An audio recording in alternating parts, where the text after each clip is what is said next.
Alexandria, Egypt, 3rd century. Birthplace and time of Hypatia of Alexandria.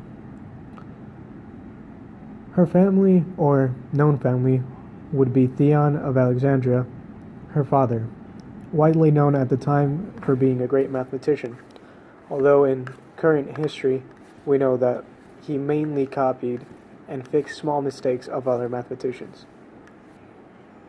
Theon was the head of a school called Museion.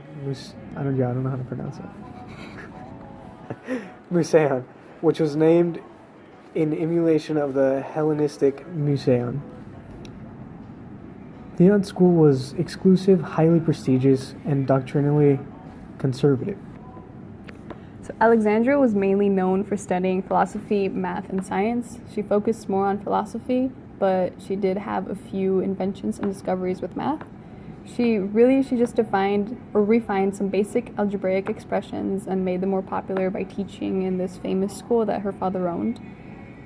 She was also known for coming up with the idea of the intersection of planes within cones, or also known as hyperbolas. She also made what is now known as an astrolabe, which was used to measure the stars, the distance from the stars from the Earth to the sky. And it can also be used to purify water for sailors. Hypatia's work still stands today, as we still use formulas that she refined in schools and in science maths.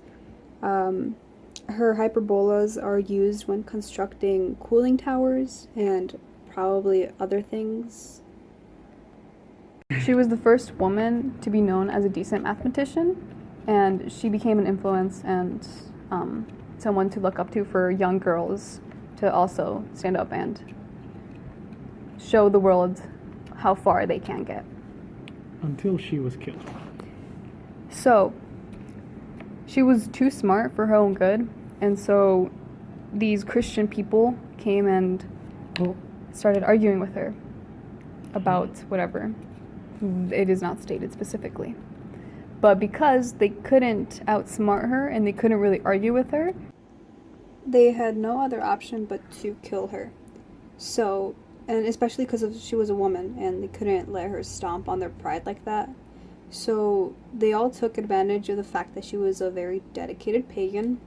She was super reserved throughout her entire life. And so they unclothed her and they began skinning her in public until she died, which was on March 8th of 415 AD.